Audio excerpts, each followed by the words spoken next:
D'actu matin, les mardis matin, une dame qui va succéder à une dame. Vous avez suivi Immersion avec Ouliat Sanoussi. Voici Santé avec Zakiat Latondi. Zakiat, bonjour. Bonjour Tanguy. Et en face de vous, un invité, docteur Aïtchéou Romuald de Boton, dit docteur Choco. Docteur, bonjour. Bonjour. Vous êtes pédiatre.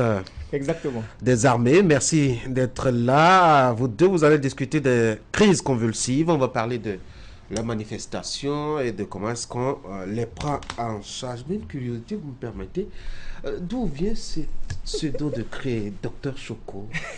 Ça fait un peu DJ façon... Non, mais avant même de parler de Docteur Choco, Oui. À part Docteur Choco, c'est aussi le président de la République très, très démocratique du Ratanga. Mais voilà. Alors, il faudra qu'il nous dise tout par rapport à on a ça. l'impression qu'on n'est pas en médecine, hein, mais dans une boîte de nuit. Alors, c'est très simple. J'ai fini la pédiatrie et j'ai commencé par exercer. Je me suis rendu compte en fait que nous qui avons beaucoup été à l'école, on a tellement été à l'école qu'on a dépassé en fait l'école. Et du coup, notre niveau de compréhension est à un niveau où on est tellement haut, les patients sont tellement bas, où les échanges entre le patient et le médecin en fait devient un échange entre un érudit, c'est quelqu'un qui a la science infuse, et puis quelqu'un qui ne connaît absolument rien. Et donc, j'ai commencé par faire une approche un peu plus comique de la médecine. Donc, j'ai créé un concept qu'on appelle la comédie médicale, où je donne des conseils tout en faisant rire, et ou bien utiliser des mots les plus simples possibles, comme on va le faire tout à l'heure, par exemple, avec les crises convulsives, pour que le commun des mortels puisse comprendre. Parce que si la personne comprend, c'est beaucoup plus facile pour lui, en fait, de pouvoir faire de la prévention et le traitement adéquat. Mais s'ils ne comprennent pas, vous pouvez aligner tous les grands mots de la médecine, vous pouvez lui dire de venir une fois à l'hôpital, il ne viendra pas. Et puis, docteur Choco, c'est une petite de 4 ans qui, je lui ai promis, hein, elle est en Côte d'Ivoire. J'étais en spécialité quand elle est venue en consultation et puis on était de nombreux étudiants en formation. Et puis elle dit, ben, maman, je vais aller chez tel docteur. Et puis la maman lui demande, mais pourquoi lui? Elle dit, ben, c'est parce qu'il est trop choco. Ah, d'où le nom Docteur Choco. D'où le nom docteur Choco, voilà. Docteur. Et je lui ai dit, ben, le jour où elle commence la médecine, ben, je vais faire autre chose. C'est quoi, elle s'est promise de faire la médecine? Oui, elle s'est promis de faire la médecine. Donc, si je lui ai dit, si elle fait médecine, il faut qu'elle fasse pédiatrie. Voilà. Donc, une filleule pour Docteur Voilà, c'est Choco ma d'ici filleule en quelque quelques sorte. années. On comprend tout maintenant. Oui, alors, pédiatrie chaud aussi, c'est un autre concept hein, qui Exactement. rentre dans La grande ligne de ma vision de la médecine, c'est-à-dire le pédiatrie chaud. J'ai fait la première édition le 21 février 2021, où nous avons parlé de la pédiatrie tout en faisant rire. Et là, cette année, la prochaine édition, c'est le samedi 24 juin prochain au Palais des Congrès. Okay. Ça va péter. Parce oui. que préparez les mouchoirs. Les gens vont rire et ils vont apprendre. Et le thème, en fait, c'est un truc qui est à l'ordre du jour. C'est l'éducation sexuelle. Depuis la naissance jusqu'à la fin de vie. Donc, vous imaginez l'éducation sexuelle sous cette forme. On aura un collègue, le docteur Zaïd Olatunji, qui sera là et qui va parler de la partie éducation sexuelle avec les parents et les adultes. Et moi, vous m'aviez dit beaucoup d'artistes aussi sont invités. oui, ça. Donc, les gens vont le découvrir avec le temps et ça va être chaud. On va remuer un peu le palais des congrès et les gens vont apprendre, surtout apprendre à transmettre des valeurs. Apprendre autrement, apprendre en s'amusant, en rigolant. On va rire et puis on va apprendre. Pédiatrie chaud sera chaud, comme vous l'avez dit. En attendant, on va parler des crises convulsives ici ce matin. Ce sera également l'occasion d'expliquer tout ça de façon terre à terre pour permettre à tous ceux qui nous suivent de comprendre. Alors, quand on parle de crise convulsive, vous déplorez surtout les mauvaises pratiques en la matière, mais déjà, essayons de comprendre. Qu'est-ce qu'il faut comprendre à travers ça? Voilà. Il faut savoir, je vais partir d'un truc le plus simple possible. Les mamans, quand elles viennent souvent en consultation, elles ont l'habitude de me dire deux choses. Docteur, le ventre de mon enfant est chaud ou la tête de mon enfant est chaud. Ça, c'est un concept normal. C'est que les mamans remarquent que le ventre est beaucoup plus chaud et la tête est beaucoup plus chaude. Pourquoi? La tête est beaucoup plus chaude parce qu'en fait, la tête, c'est ce qu'on appelle le disque dur. C'est-à-dire que c'est lui-même qui coordonne toutes nos activités qu'on fait. Si nous sommes des humains, c'est parce qu'on a une tête. Donc, la tête maintient sa température un peu plus chaude que les autres parties du corps pour pouvoir essayer de nous maintenir vivants. Voilà, donc la tête. Et en fait, quand on parle de crise convulsive, en fait, c'est la tête qui est atteinte. La tête, mais quelle partie? C'est ce qu'on appelle le cortex, c'est-à-dire que l'enveloppe qui est au-dessus du cerveau. Et donc, normalement, ça fonctionne en fait comme une sorte d'électricité. Il y a des transmetteurs qui permettent de faire la jonction entre les différentes parties du cerveau. Et ces transmetteurs-là, lorsqu'ils commencent en fait par s'exciter, l'organisme, naturellement, la partie qui est concernée réagit. Donc, derrière, la personne convulse suite à l'excitation de cette partie du cerveau-là. Vous voyez? Donc, si vous voyez quelqu'un convulser, il faut savoir en fait que votre cerveau, qui est en fait la machine qui vous permet de vivre, a commencé par être excité quelque part. Mais alors là, nous parlons des crises convulsives chez l'enfant. Oui, chez l'enfant. Qu'est-ce qui peut amener ces crises-là chez un enfant? Alors, c'est tout ce qui est capable de toucher le cerveau. D'abord, la première chose, c'est des infections, par exemple, comme la méningite. Vous voyez, une méningite va aller dans les méninges, ça va attaquer le cerveau, puisque les méninges sont à ce niveau-là, donc ça va attaquer le cerveau. Donc, l'inflammation de ce cerveau va entraîner, puisqu'on a dit méningite, donc inflammation des méninges. L'inflammation des méninges va exciter donc ces neurones, et puis l'enfant va convulser derrière, donc que ce soit des méningites bactériennes ou des méningites virales. C'est pour ça qu'on demande de vacciner nos enfants pour éviter qu'ils attrapent la méningite. La deuxième cause, par exemple, la plus banale, c'est la fièvre. Vous avez une fièvre banale, elle est là. Lorsque vous avez une température, par exemple, très élevée, l'enfant peut convulser, mais aussi, parce que lorsque la température monte, le cerveau, en fait, je vous ai dit, il est la portion centrale. Donc, du coup, la température monte. Lui aussi, les neurones vont s'exciter. Excitation, convulsion derrière. Vous voyez? Mais il y a un deuxième phénomène. Quand votre enfant, par exemple, fait une forte température, il ne faut pas faire baisser la température rapidement. Et ça, oui, il ne faut pas faire baisser la température rapidement. Parce qu'en faisant baisser la température rapidement, le cerveau, en fait, réagit. Les neurones qui étaient en train d'essayer de s'accommoder à cette nouvelle température, chute brutale. Il y a comme un choc. Un choc, voilà. Et ils vont commencer par s'exciter, mais en se demandant, parce que le cerveau, qu'est-ce qui se passe? Voilà. Et cette excitation de qu'est-ce qui se passe, convulsion derrière. Vous voyez? Alors, donc on a parlé de méningite, on a parlé de la fièvre.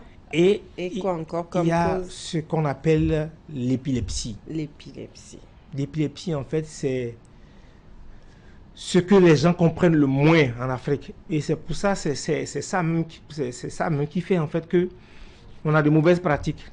Et parce que dès que la crise survient, il y a la panique générale. Il y a la panique générale, voilà. On ne sait pas toujours qu'est-ce que c'est. Mais alors, comment ça se manifeste cette crise-là dès que ça arrive? Comment on arrive à savoir que là, l'enfant fait une crise convulsive? Alors, il y a 3 phases en général, hein, comme on le décrit. Il y a la première phase, c'est que l'enfant est tonique. Il est dur. Il devient dur. Il est tonique, c'est la phase tonique. Donc, on ne peut plus le mouvoir. Voilà. Il devient dur d'un seul coup. La deuxième phase qui dure environ 1 à 2 minutes. Et la deuxième phase, il commence en fait, il fait des clonies. Je deviens dur, après je commence par faire des mouvements répétitifs, pieds, mains, bouche qui tourne sur le côté, les yeux qui sont revulsés. Et donc là, la grande panique. Vous voyez un enfant qui est dur et puis tout d'un coup, tac, il commence par faire tac, plusieurs mouvements. Et la dernière phase, c'est la phase de latence. Il ne réagit plus. Et là, tout le monde part en vrille. Et donc, c'est dès qu'il commence ces premières crises que commencent souvent les comportements délétères qu'il faut très tôt qu'on arrête. Voilà. Vous parlez de comportements délétères. Vous êtes médecin, vous rencontrez plusieurs cas en la matière et vous dénoncez ces mauvaises pratiques-là. Oui. Pour vous, quelles sont ces mauvaises pratiques que vous arrivez à recenser et qui ne facilitent pas toujours une bonne prise en charge pour ces enfants? D'accord. Alors, on va contextualiser. En bon panafricaniste, il faut qu'on dise une chose. Les gens ont l'impression que les mauvaises pratiques, en fait, sont seulement d'origine africaine. C'est faux. Il faut que ce soit clair dans la tête de chacun. Il faut m'écouter. Au bon vieux temps, chez les Occidents, lorsqu'on faisait une crise d'épilepsie, on vous brûlait. Et qui vous brûlait, c'est les hommes de Dieu. Parce qu'on trouvait en fait qu'une crise d'épilepsie, en fait, c'est que tu es possédé par le démon. Donc, on vous brûlait ou on vous amenait dans un centre psychiatrique et on vous attendait. Donc, un épileptique était considéré comme un paria. Donc, ce n'est pas nouveau. C'est tout à fait normal. Dans l'évolution de toute culture, quand on ne comprend pas quelque chose, on essaie en fait de faire des habitudes. On a des réactions qui ne sont pas forcément adaptées quand on ne comprend pas. Et donc, en Afrique, en général, qu'est-ce que les gens font? Dès que l'enfant fait sa crise, le premier réflexe qu'ils ont, parce que quand il est en phase tonique, ils essaient de prendre une cuillère ou bien un objet. Oui, parce qu'on dit qu'il ne faut pas que les dents se serrent. Les dents du haut, les dents du bas se serrent. Parce qu'à un moment, il n'y a plus d'espace. Alors que ce n'est pas bon. Ils vont mettre une cuillère, ils vont mettre un bois pour essayer de bloquer. Alors donc, c'est une mauvaise pratique. C'est une mauvaise pratique. Non, ce n'est pas le moment de mettre du bois ou bien de mettre une cuillère pour essayer. Non, ce n'est pas du tout bon. La deuxième pratique, c'est que on gifle l'enfant, mais je vous jure, j'ai reçu à l'hôpital, on le gifle tellement, vous avez l'impression que ses yeux vont sortir.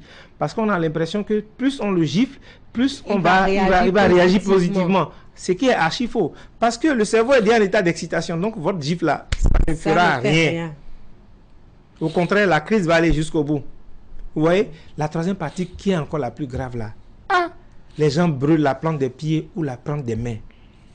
Parce qu'on veut que l'enfant ressente une douleur. On se dit que voilà. La réaction. Exactement. Donc vous allez voir, vous voyez des enfants qui viennent avec la plante des pieds, la plante des mains, et certains parfois même donnent de l'huile rouge. On dit, peut-être qu'il a avalé quelque chose de travers, donc on pense qu'il faut... Non, mais là c'est grave. Vous imaginez un enfant qui est en pleine crise d'épilepsie, si vous mettez de l'huile rouge là, il va faire une fausse route et il va partir là. Maintenant on va dire oui, on va accuser encore d'autres personnes qui sont là tranquillement, qui n'arrivent même pas à bien manger au village. Voilà. Alors, voilà, ce sont ces mauvaises pratiques-là qui créent des complications après, surtout quand on vient à l'hôpital pour la prise en charge. Quelle doit être normalement la conduite à tenir quand on se retrouve face à une crise convulsive chez l'enfant? Lorsque vous avez une crise convulsive, la première chose d'abord, c'est de vous calmer. Restez le plus calme possible. La deuxième chose, essayez de maîtriser l'enfant parce que, comme on va le dire tout à l'heure par rapport aux complications, l'enfant en pleine crise, en fait, comme j'ai dit, c'est le cerveau qui est en fait le centre névralgique, c'est le cerveau là même là. C'est ça qui nous permet d'interagir. Il n'est plus là, puisqu'il n'est plus en interaction avec les réalités. Et donc, ce qu'il faut faire, c'est il faut essayer de le maîtriser pour ne pas qu'il se blesse lui-même. Et parce qu'il est capable de pouvoir aller cogner sa tête contre quelque chose, de cogner le bras, de se fracturer. Et donc le maîtriser, éviter beaucoup de mouvements anarchiques. Dès que vous le maîtrisez, la deuxième chose, c'est aller dans le centre de santé le plus proche. Parce que si on n'arrive pas à vite maîtriser l'épilepsie, comme on va le voir tout à l'heure, il y aura des complications. Aller dans le centre de santé le plus proche. Il faut que les gens aient ce réflexe-là. Il ne faudrait pas que les gens essaient à la maison. Parfois, les gens essaient de verser de l'eau glacée. Oui, il y a les techniques, voilà, qui ne sont pas toujours adaptées. Voilà. Alors, complications maintenant, très rapidement. Alors, les complications, très rapidement, c'est que, comme j'ai dit tout à l'heure, l'enfant peut se blesser. Oui. La deuxième complication, c'est que comme c'est le cerveau qui est atteint, donc en grandissant, l'enfant peut avoir des retards des retards de langage, retards d'idéation. C'est-à-dire que quand on lui dit quelque chose, il a du mal à interagir, il ne réfléchit pas aussi vite que les autres. Donc, le retard dans son développement. Dans son développement, voilà. Donc, il peut avoir du retard à réagir, ainsi de suite, ainsi de suite. Donc, c'est pour ça. Première chose, si vous avez un enfant bien vacciné, vous évitez de la méningite. Parce que une méningite, si ça attaque les méninges, vous pouvez avoir un enfant suite à une méningite en fait qui devient ce qu'on appelle un infime moteur d'origine cérébrale. Parce que le cerveau étant touché, il va faire des crises et maintenant il va devenir ce qu'on appelle communément dans notre langue là, torosu. Alors voilà. Il y a une raison bien scientifique et médicale derrière. Voilà.